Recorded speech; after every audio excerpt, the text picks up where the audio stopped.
Assalamualaikum warahmatullahi wabarakatuh. Alhamdulillah teman-teman ya, kita bisa berkumpul sore ini di kajian khusus untuk perempuan. Nah, alhamdulillah hari ini kita kedatangan Ustadz Adriano Rusfi, sudah ada di depan kita semua.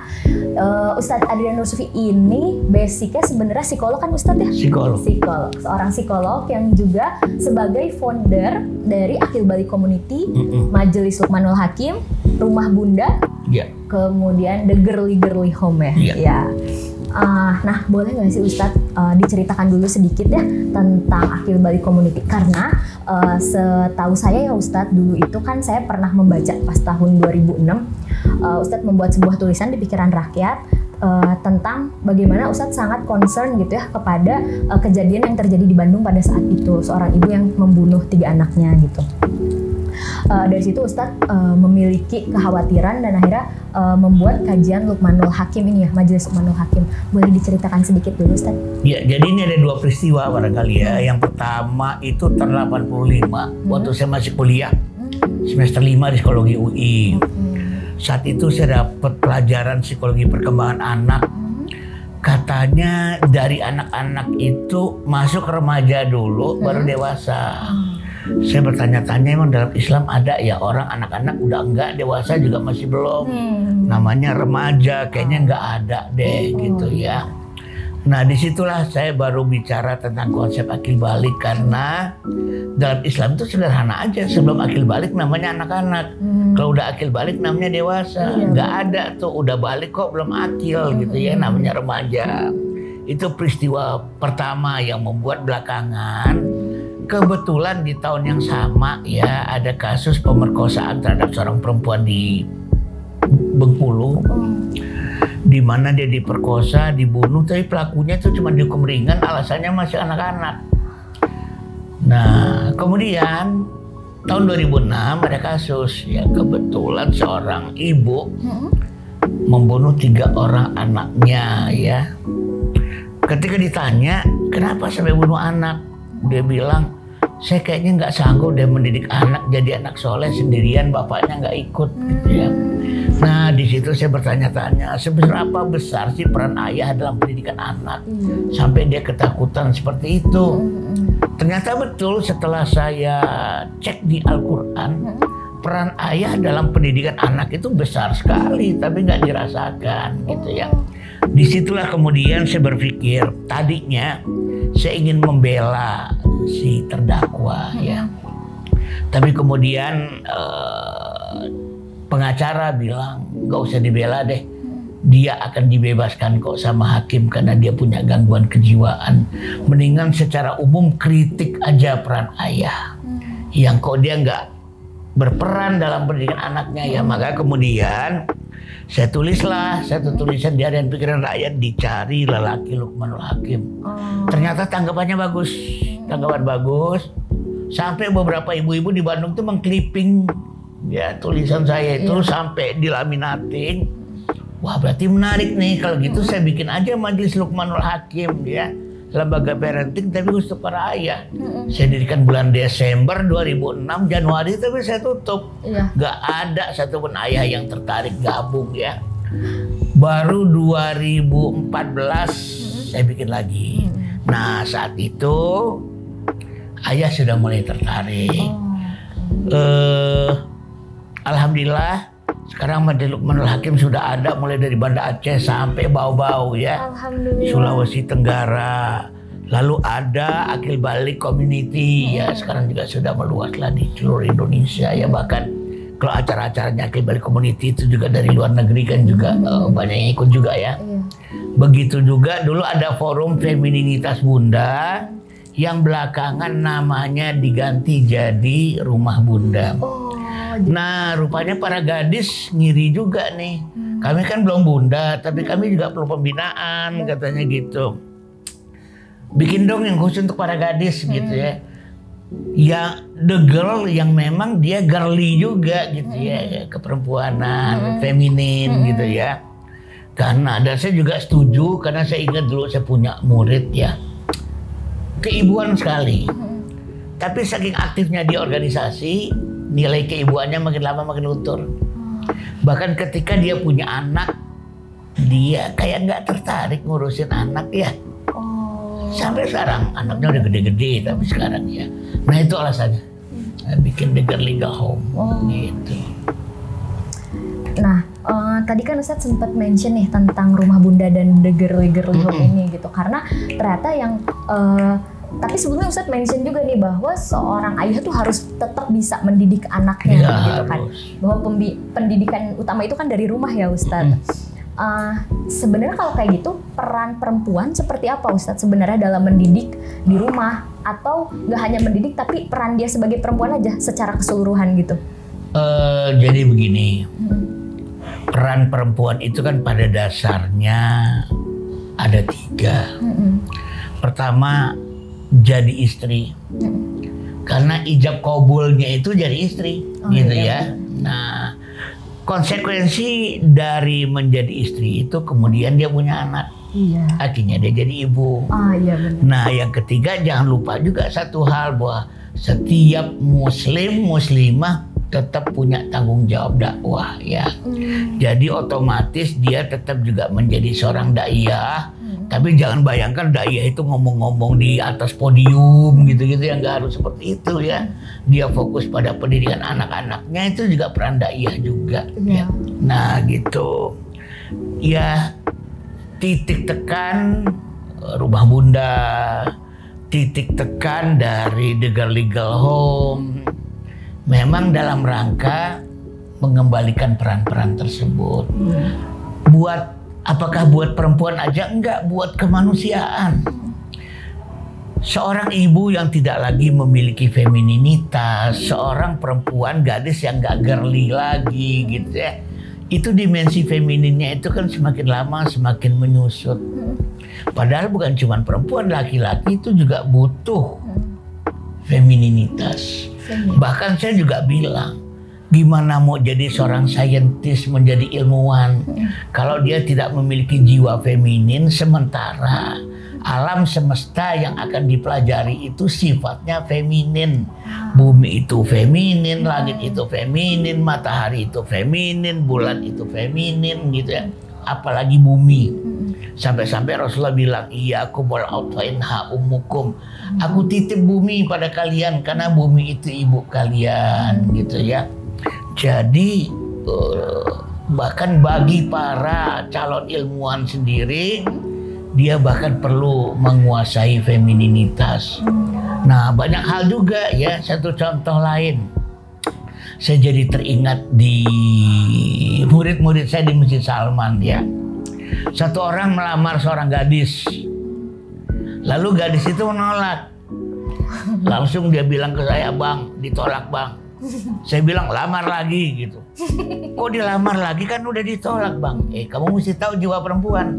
Perempuan itu nolak belum tentu nolak. Saya bilang dia menolak dengan 2 alasan tuh. Pertama, kalau langsung nerima takut dianggap murahan. Yang kedua, dia ingin ngecek keseriusan. Orang yang serius mah kalau nolak dia akan kejar lagi. Jadi lamar lagi, saya bilang. Berapa kali saya mesti ngelamar lagi? Kalau dia 3 kali ditolak baru berarti perempuan itu emang nolak ya. Nah gitu. Jadi kalau laki-laki nggak memahami femininitas, bahasa kaum perempuan, dia kan salah paham. Dikira perempuan tuh nolak ya nolak kayak cowok gitulah ya gitu. Ada lagi kasus. Nah ini menarik nih. Seorang aktivis di Masjid Salman tiba-tiba nanya ke saya, Bang Aat, di mana sih saya harus beli buku tentang fikih pernikahan dan perkawinan dalam Islam? Kenapa? Saya bilang, ada akhwat minta dibeliin bang, dia ngasih duit ke saya. Saya bilang, kamu nggak tahu pesannya ya. Apaan bang? Dia itu pengen kamu nikahin dia. Perempuan tuh begitu, emang dia susah beli sendiri? Saya bilang, dia kamu beli sendiri juga tinggal berangkat kok, Gramedia kayak kemana kayak gitu ya. Tapi kenapa dia minta dibeliin? Pesannya satu, nikahi aku gitu ya. Nah ini kan contoh-contoh bagi kita ketika kita gagal dalam femininitas, gagal membaca bahasa perempuan, gagal membaca bahasa bumi, gagal membaca bahasa langit dan seterusnya ya. Itu yang membuat saya termotivasi untuk yuk kita bikin Rumah Bunda ya. Kenapa disebut rumah? Karena ya itulah basicnya seorang bunda gitu loh ya. Saya bikinkan The Girly Girl Home, disebut juga home ya. Karena memang rumahnya para gadis ya, itu di rumahnya sendiri ya aktivitasnya. Saya bilang rumah itu sebenarnya seluas dunia. Apa yang bisa dilakukan di dunia, di outdoor, itu juga bisa kita lakukan di rumah kok, gitu ya. Nah, ya gambarannya kira-kira seperti itu. Ustadz, tadi aku cukup tertarik tentang Ustadz mention femininitas dan laki-laki juga harus punya itu gitu. Ustadz boleh dijelasin nggak sih sebenarnya, kan sekarang orang-orang mungkin pada belum tahu nih apa itu femininitas, apa itu feminisme, apa itu feminin. Nah, kemudian apakah benar laki-laki itu harus memiliki femininitas juga gitu? Bukan kan mereka kan terkenal dengan maskulin gitu, kayak gitu. Iya. Feminin itu sebenarnya berasal dari, kalau dari akar bahasanya itu dari bahasa Perancis ya. Femin, tapi artinya itu aslinya jelek sebenarnya. Makhluk kurang iman. Gitu ya. Cuman saya masih mencari padanan kata yang pas sebagai kata pengganti feminin, juga belum ketemu. Tapi makna umumnya feminin itu adalah keperempuanan yang identik dengan kelemah lembutan, hati, kasih sayang gitu ya. Nah, jadi kalau kita bicara tentang femininitas, itu kita sedang berbicara tentang jiwa dan karakter yang penuh cinta, lemah lembut, kepedulian, empati dan sebagainya. Tidak terkait dengan jenis kelamin, ya. Nah, jadi femininitas itu adalah satu jiwa, satu karakter. Laki-laki maupun perempuan wajib memilikinya. Cuman beda komposisi. Kalau perempuan itu 75% dirinya itu feminin. Tapi 25% tetap harus ada unsur maskulinnya. Ketangguhan, pantang menyerah, daya juang, daya tarung. Itu kan dimensi-dimensi maskulin yang perempuan juga perlu punya, tapi jangan banyak-banyak ya, 25%. Laki-laki dia maskulin, tapi dia tetap memiliki, perlu ya, 25% femininitas ya. Agar dia tetap juga, dia kaum profesional, tapi tetap punya ketulusan gitu ya. Kalau laki-laki lebih ke profesionalisme, perempuan itu lebih ke ketulusan dan pengorbanan. Laki-laki tetap harus ada dimensi ketulusannya, harus ada dimensi pengorbanannya. Jadi pada diri manusia itu tetap ada unsur femininitas dan maskulinitas. Oleh karena itu, ayah bundanya mensuplai. Anak perempuan punya femininitas dengan fitrahnya, dengan asuhan ayah bundanya, lalu maskulinitasnya disuplai oleh ayahnya. Seorang anak laki-laki dia punya fitrah maskulinitas, dididik juga oleh ayahnya, tapi dia tetap harus diasuh femininitasnya oleh bundanya. Maka dengan izin Allah, Allah dekatkan anak laki-laki biasanya sama ibunya. Allah dekatkan anak perempuan dengan ayahnya agar sang ayah masih bisa mensuplai maskulinitas ke anak perempuan. Seorang laki-laki masih mendapatkan suplai feminitas dari ibunya dan seterusnya. Nah gitu. Jadi memang ada keharusan kita gitu ya untuk memiliki dua pola itu antara femininitas dan maskulinitas. Iya gitu. Betul, karena hidup butuh keduanya. Contoh ya, bumi itu feminin, tapi kehidupan itu sendiri maskulin. Nah gitu ya. Bumi itu begitu lembut, makanya sampai kita diminta dalam agama itu berjalanlah di muka bumi dengan rendah hati, jangan menghentak-hentak, jangan kasar gitu ya. Wa ibadur rahmanul ladzina yamshuna 'alal ardi hauna wa idza khatabahumul jahiluna qalu salama. Hamba-hamba Allah yang Rahman itu berjalan di muka bumi dengan lemah lembut, rendah hati. Yang apabila dia disapa oleh orang-orang jahil, dia membalasnya dengan kalimat-kalimat keselamatan gitu ya. Jadi memang betul di bumi harus seperti itu. Atau la tamsyu fil ardi maraha. Jangan berjalan di muka bumi dengan menghentak-hentak, penuh kelembutan lah. Saya pernah mengatakan ya, jadi ada satu daerah di mana orang ingin mengeksplorasi minyak di daerah itu, yang keluar lumpur ya, jadi musibah gitu ya. Saya pernah bilang, mungkin kalian kurang lembut menancapkan teknologi itu ke bumi. Pakai salam lah sedikit ya, bumi ini halus dia. Tapi kalau Anda dengan kasar menghunjam bumi dengan teknologi geologi yang Anda miliki, dengan teknologi pertambangan yang Anda miliki, itulah yang terjadi. Sekarang ada musibahnya malah musibah lumpur. Iya, beberapa desa tenggelam sekaligus, itu bayangkan gitu ya. Nah itu yang kenapa mesti ada suplai dari dua-duanya. Sampai-sampai saya mengatakan, bahkan kalau anak kita masih kecil-kecil, tiba-tiba suami dengan istri bercerai, tetap usahakan kedua-duanya tetap terlibat dalam mendidik anak. Sang mantan suami jangan dilarang ikut mendidik anak, menafkahi anak gitu ya. Sang mantan suami juga jangan lepas tangan aja, tiba-tiba dia ngilang, ya nggak menafkahi, enggak. Mendidik enggak. Bahkan kalau sang suami itu meninggal, walaupun cinta sudah dibawa ke alam kubur, tapi demi anak-anak yang masih kecil, menikah lagi lah.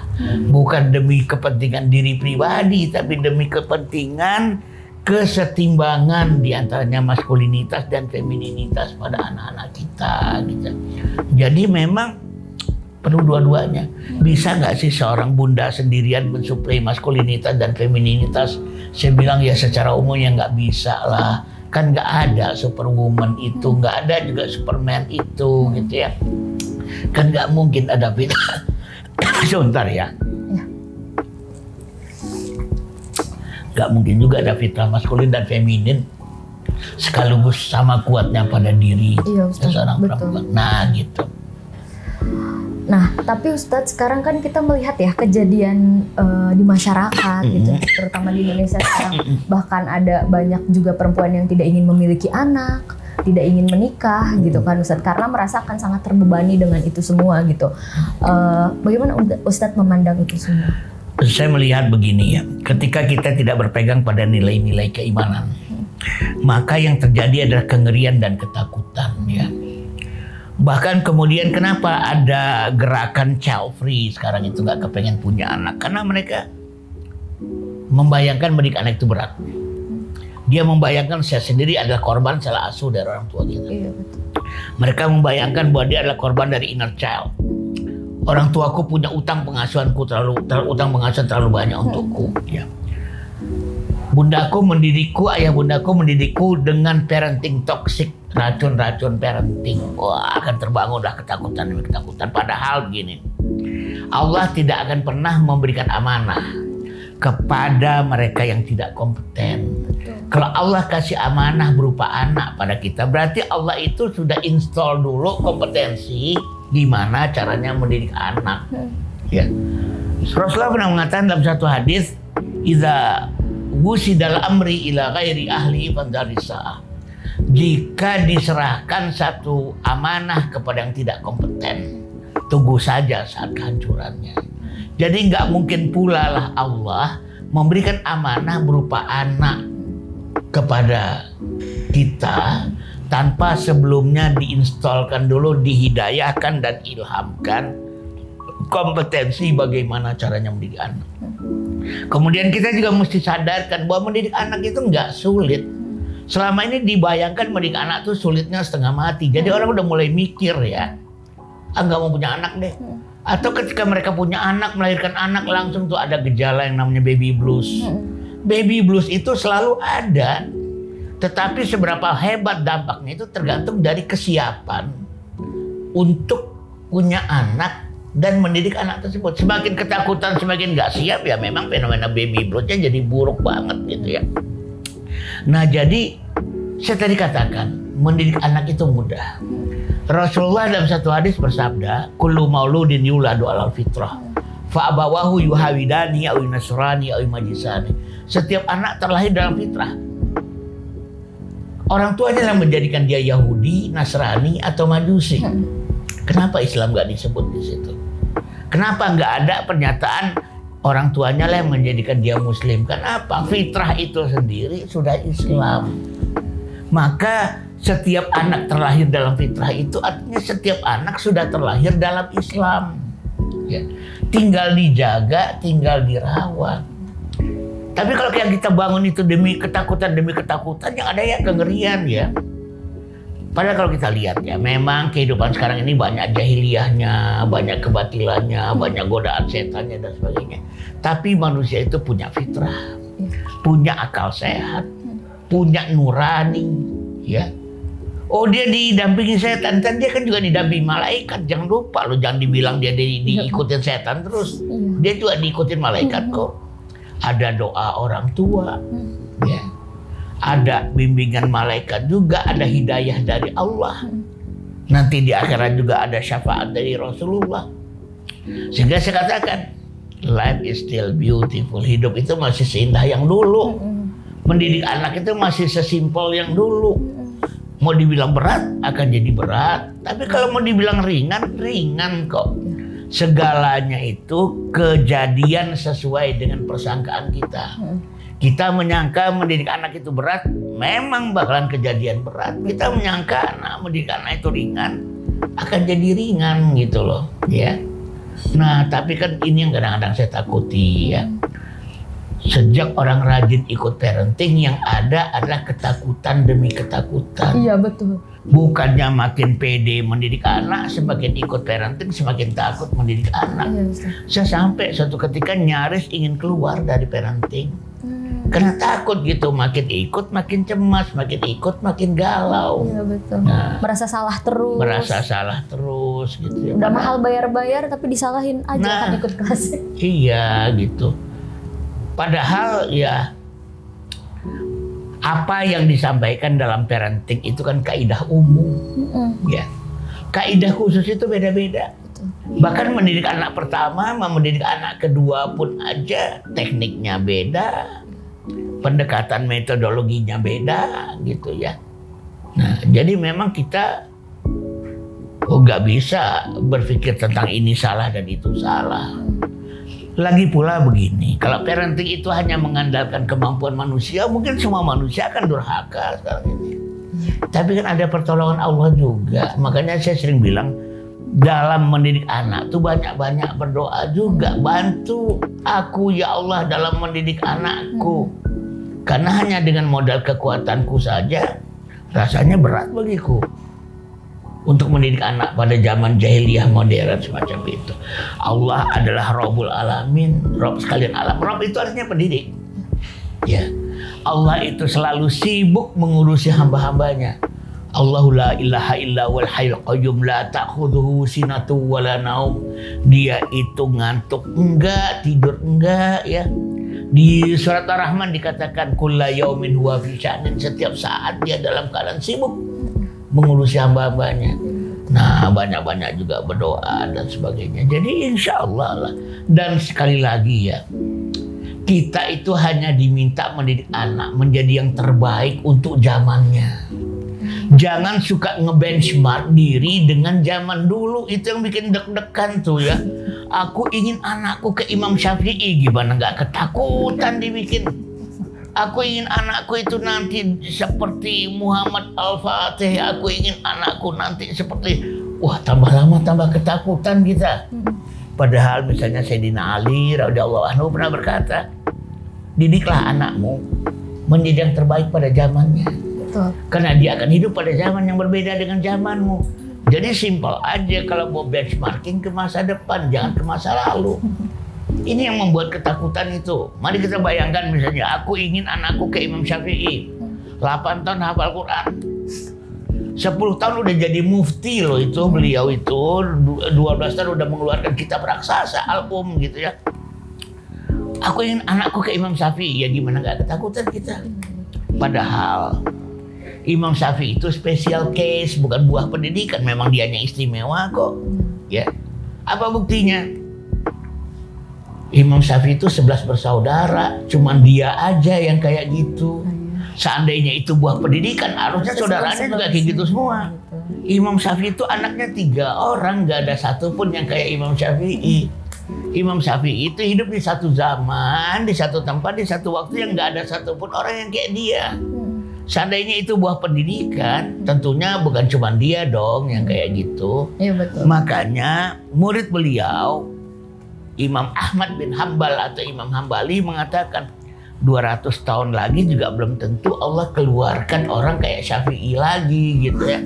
Itu emang special case, bukan buah parenting yang keren ya. Jadi ya kalau kita ngebayangin anak kita bisa jadi Syafi'i itu kan kelewatan namanya. Ketakutan itu kita ciptakan sendiri, ya. Allah nggak nuntut kayak gitu, kita aja yang nuntut diri kita punya anak kayak gitu, gitu ya. Nah itu.